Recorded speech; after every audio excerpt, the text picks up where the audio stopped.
Manda lá. E por garantir a democracia, eles estariam garantindo a eleição do candidato de esquerda. Sim, sim.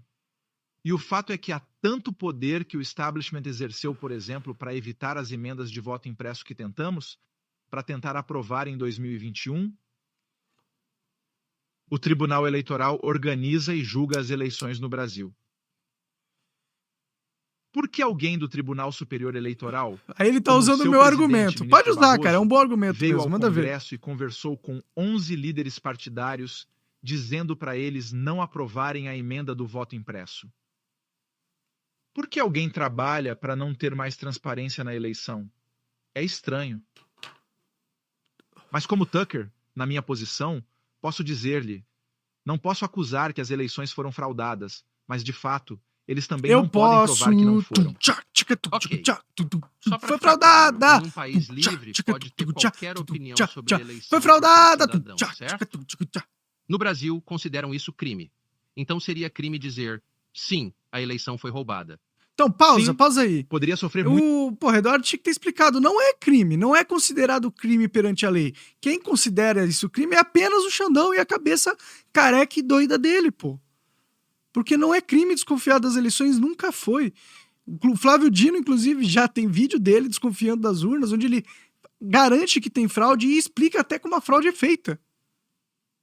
Tem vídeo do Dino. Então nunca foi crime desconfiar das urnas. E não é ainda. Então, eu não sei porque que os bolsonaristas, o Eduardo, eu não sei, eles ficam nessa de fortalecer a narrativa do inimigo. Toda hora que eles têm a oportunidade, eles fortalecem a narrativa do inimigo, cara. Meu Deus, contraria os caras. Não, it's not a crime. But Alexandre de Moraes is making it a crime by his head. He's deciding that it is. Você tem que falar, tem que explicar o que tá acontecendo. Foda-se, vai. Pelo menos estão falando, pelo menos o Tucker tá lá falando, é bom. Depois dá pra melhorar. No Brasil se voltasse. Mesmo sabendo de fato que a CIA estava interferindo no processo democrático no Brasil, estava desempenhando um papel na eleição. Sim. Você sabe, e uma das razões pela qual meu pai se tornou inelegível em tempo recorde logo após Lula assumir o cargo é porque ele teve uma reunião. Disseram-lhe que ele nunca mais poderia concorrer. Sim, ele é inelegível até 2026. Estamos tentando reverter dentro dos tribunais, mas como você pode imaginar, será muito difícil fazer isso. Ainda tenho esperança.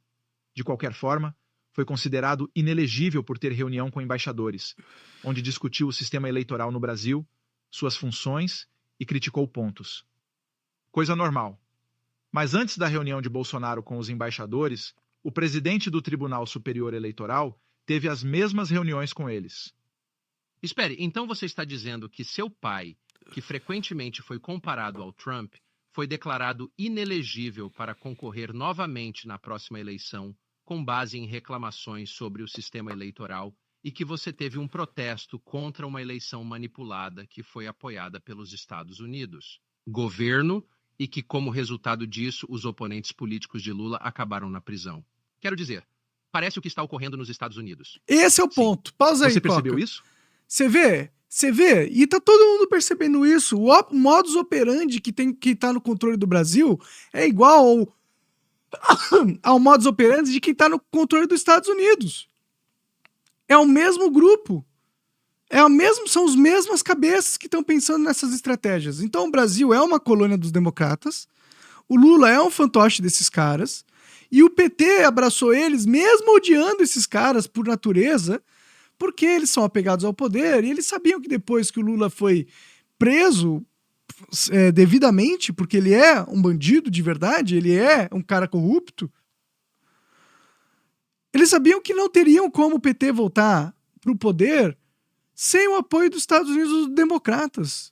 E foi o que eles fizeram acordo com o Satanás, e agora eles tiveram que empoderar o Xandão, pessoa que eles odiavam no passado e não gostam até hoje, mas que eles têm que aturar, porque quem está patrocinando eles é a mesma pessoa que garantiu que o Lula fosse solto.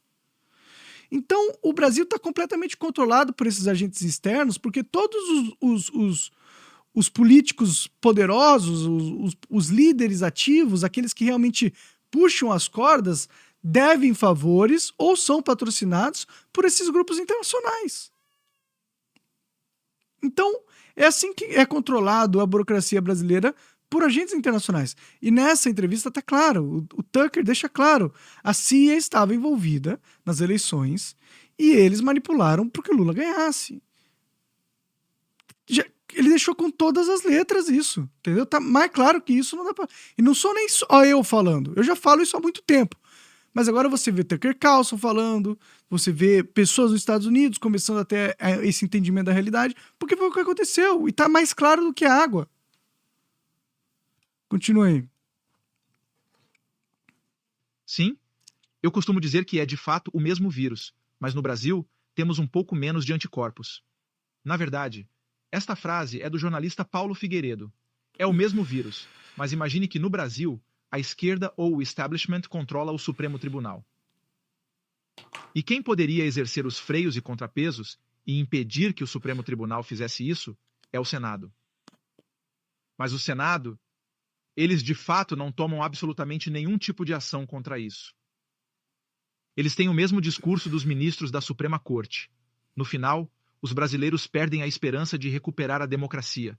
Se usam máquinas para votar sem ter uma forma de ao menos recontar os votos, devemos confiar 100% no sistema. E então eles não permitem mais transparência nas eleições. Como podemos eleger alguém, Bolsonaro, um conservador, um direitista ou alguém de fora do establishment? Este é o sentimento que muitos brasileiros têm, infelizmente, no momento atual, no Brasil. Quero dizer, com máquinas de votação eletrônica, não se pode ter certeza de que o seu sistema é real. Sim. Por que vocês têm máquinas eletrônicas para votar? Eu tentei evitar que fosse assim. De fato, mais uma vez, aprovamos em 2017 este projeto de lei de voto impresso. O que foi isso? Usamos máquinas para votar, certo? Este projeto de lei diz que era necessário ter uma impressora ao lado da máquina. Então, pelo menos você poderia, de fato, recontar os votos quando tiver qualquer tipo de suspeita legítima na eleição, não é mesmo? Foi aprovado, em 2017, em uma lei federal. Tudo bem. No próximo ano, a Suprema Corte disse que isso é inconstitucional. E por isso... Pausa aí. Aí você vê, começamos a fazer... toda vez que alguém faz alguma movimentação para aumentar a transparência das urnas e garantir, né, que os votos sejam representativos de quem votou, vem o STF, ignora a Constituição e inventa uma moda como se voto impresso fosse inconstitucional. Aonde que na Constituição está dizendo que não pode ter voto impresso? Não faz nem sentido isso aí, gente. Não faz nem sentido isso aí. Mas nossa classe jurídica e burocrática, são todos uns vendidos de bosta, aceitam o que o ditador fala e deixa ele fazer os seus esquemas políticos, mas isso só comprova que eles têm um dedo na urna sim, e toda vez que existe um movimento para tirar o dedo deles da urna, eles reagem e impedem o movimento. Com seu superpoder de ditadura, tornam coisas inconstitucionais quando elas nem são, nem deveriam ser. Só para garantir que os seus rastros sejam cobridos.